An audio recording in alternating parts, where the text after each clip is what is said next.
Өлкөнүн жашоо деңгээлин аныктоодо экономисттер бир канча ыкмаларды колдонушат. Ар дайым эле жашоо үчүн чыгымдын көптүгү турмуш тиричиликтин кыйындыгын түшүндүрбөйт.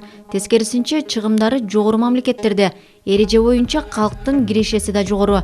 Бирок биз бүгүн орто эсеп менен алганда өлкөнүн бир жараны бардык эсептерин төлөп жана үй бүлөсүн багуу үчүн капчыгынан канча төлөөрү тууралуу сүйлөшөбүз.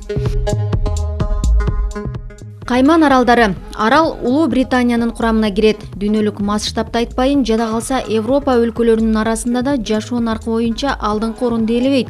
Бирок Кубага жакын Кариб деңизинде жайгашкан 3 аралдан турган архипелаг үчүн жашоо минимум индекси жыл сайын чыгарылып турат. Ал 2019-жылы 141,64 түзгөн. Бул товарга жана кызмат көрсөтүүнүн баасы дүйнөлүк орточо көрсөткүчтөн 42% жогору дегенди түшүндүрөт. Мисалга, 2 кишиден турган үй бүлө тамак аш жана эң биринчи керектелүүчү нерселерди сатып алууга $2,500 коротот. Дагы $1,000–1,500 чейин бир бөлмө батирди ижара акысына төлөйт. Өтө чоң эмес аянтка курулган мейманканалар жана кеңселердин аянттарынын 1 чарчы метринин баасы $2,500 башталат. Анткени менен Елизавета II башкаруусундагы мында жашоого нааразы болгондор дээрлик жок. Бай туристтер казынанын 70% кирешесин толтурушат. Жаратылышы керемет, жээктери укмуштуудай пляжга, боз булуңдар жана шиберге толгон. Кайман аралдары жер шаарындагы суу астында сүзүүчү эң мыкты жай деп эсептелет. Кирешенин дагы бир бөлүгү ташбака багуудан түшөт. Каржылык жана камсыздандыруу компаниялары тездик менен өнүгүүдө. Жергиликтүү тургундар чоң чыгымдары менен гана эмес, аз эмес кирешелери менен да мактана алышат. Эң башкысы бейиштей жерде бейпил жашоо.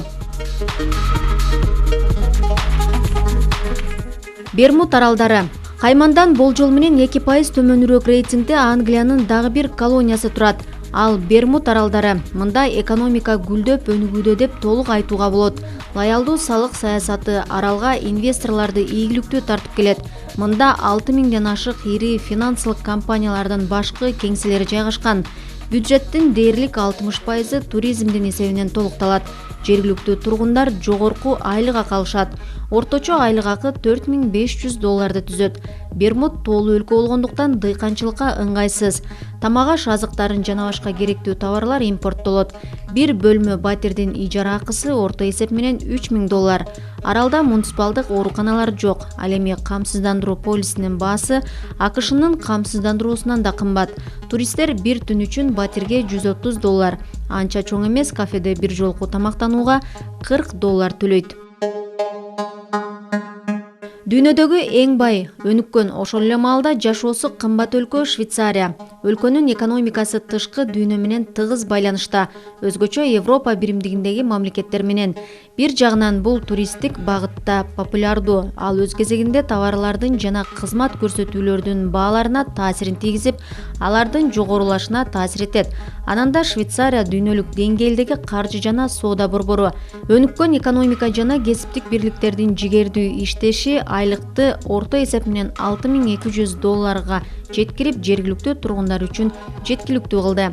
Негизги чыгым салык жана турак жайдын ижарасы үчүн. Швейцарияда турак жайга ээлик кылуу өтө кыйын. 1 чарчы метр аянттын баасы салыктардан кийин калган кирешеден 2 эсеге ашып түшөт. Ошондой эле азык-түлүк менен кызмат көрсөтүү да кымбатка турат.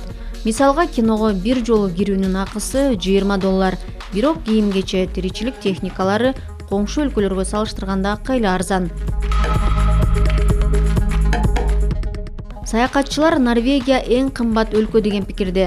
Чынында эле ошондой. Жатаканада түнөп калсаңыз €60, мейманканада болсо €150 төлөйсүз.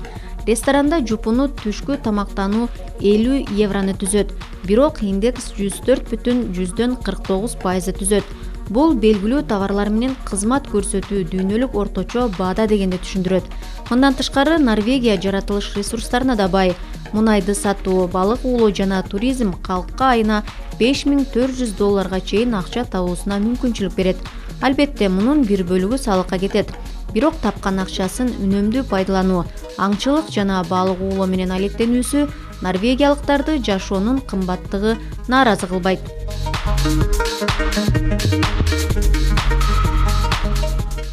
Жашоосу кымбат өлкөлөрдүн 5-катарында Исландия турат. Өлкөнүн өкмөтү жумушчу күчүн тартуу маселесине олуттуу көңүл бурууда. Норвегиялыктардын кирешеси чыгашасынан көп. Бирок киреше салыгы жана профсоюздук төгүмдөрдүн жогорку чеги кирешени 2 эсеге кыскартып турат. Өлкөнүн түндүгүндө жашоонун өз тартиптери бар. Суук аймакта үйдү жылуулоо жана ага ылайыктуу кийим сатып алуу талап кылынат. Мамлекет өз рыногун коргоого аракет кылып келет. Бул үчүн импортко кескин чектөө киргизип, азык-түлүк жана башка товарлардын түрүнүн баасына аралашып турат. Бирок тамак аш өнөр жайы үчүн чийки заттарды жана жабдууларды жарым-жартылай материктен ташып келүүгө туура келет. Көбүнчө исландиялыктар өндүргөн товарлардын баасы Европа өлкөлөрүнүн товарына салыштырганда жогору болот. Эгерде исландиялыктардын товары өтпөсө, экономиканын мыйзамдарына ылайык жергиликтүү тургундар жумушсуз жана социалдык колдоосуз калышат. Жашоо наркынын индексине ишенсек, Багам аралдарындагы баалар анчалык деле жаман эмес. Жергиликтүү тургундар негизинен туризм бизнесинде иштеп, орто эсеп менен $3200 киреше табышат. Кызмат көрсөтүүлөрдүн жана товарлардын баасына 2 фактор таасир этет: өнөр жай ишканаларынын жетишсиздиги жана атактуу адамдардын көп чогулушу. Аралда өндүрүлгөн жана импортталган товарлардын дээрлик баары кымбат баада. Байлар менен атактуу адамдар жогору баа менен сапаттуу буюмдарды алууга көнүшкөн. Мындай көрүнүш соода менен алектенген жергиликтүү элдин пайдасы үчүн гана. Албетте, туристтер үчүн жагымсыз. Анткени менен планетанын бейиштей жайына баруу үчүн адегенде көп эмгектенүүгө туура келет. Күнчыгыш өлкөсүндө жогорку деңгээлдеги кирешени эске алганда жашоо бир аз арзаныраак. Япондордун негизги чыгымы турак жай үчүн акы. Японияда кыймылсыз мүлк дүйнө боюнча эң кымбат деп эсептелет. Ошол эле маалда өлкөдө адам санына эсептегенде турак жайдын чарчы метринин тартыштыгы бар. Көйгөйдү чечүү үчүн шаарларда көп кабаттуу үйлөрдө чакан студиялуу батирелер салынууда. Алар түнөгөнгө ылайыктуу, бирок толук кандуу турак жай деп айтууга болбойт. Ижаранын баасы $500 башталат жана аймакка жараша эсептелет. Ал эми бир чарчы метрдин баасы $4000 $8000 чейин сатылат. Японияны жашоо үчүн эң кымбат өлкөлөрдүн катарына кошуучу экинчи жагдай бул жашылча жемишке баанын жогору болуусу. Рельеф жана топурактын начардыгы аны өндүрүүнү кымбатка айлантат. Импорт дагы арзан эмес. Ошондуктан Японияда алманын килограммынын $5 сатылуусу туристтерден башкаларды таң калтырбайт. Калган баалар дүйнөлүк орточо деңгээлде.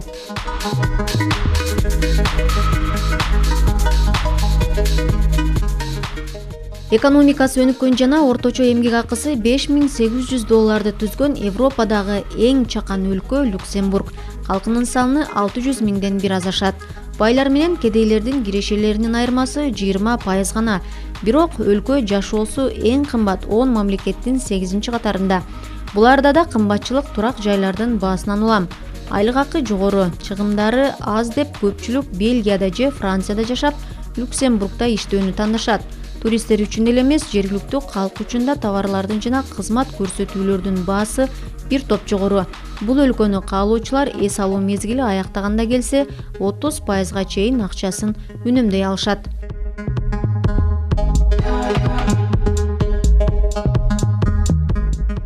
Даниялыктар кымбат баага көнүп калышкан. Анткени өлкөдө жумушсуздук жок. Арзан медицина жана орточо эмгек акы $6200. Жергиликтүү тургундар эртеңки күнгө ишенимдүү карашат. Салыктардын көлөмү азыраак болсо толук бактылуу болушмак. Бизнес ээлери түшкөн пайданын жарымын казынага беришет. Жалданган жумушчуларга салык бир аз жеңилирээк. Туристтерге бир топ кыйын. Өлкө көптөгөн кооз жерлери менен кызыктуу. Мейманканага бир түнөш үчүн аз дегенде $80ден $100 чейин төлөйсүз. Кафедеги бааларда көңүл жылытаарлык эмес. Бул айрыкча суусундуктарга тиешелүү. Тагыраагы өтө эле кымбат.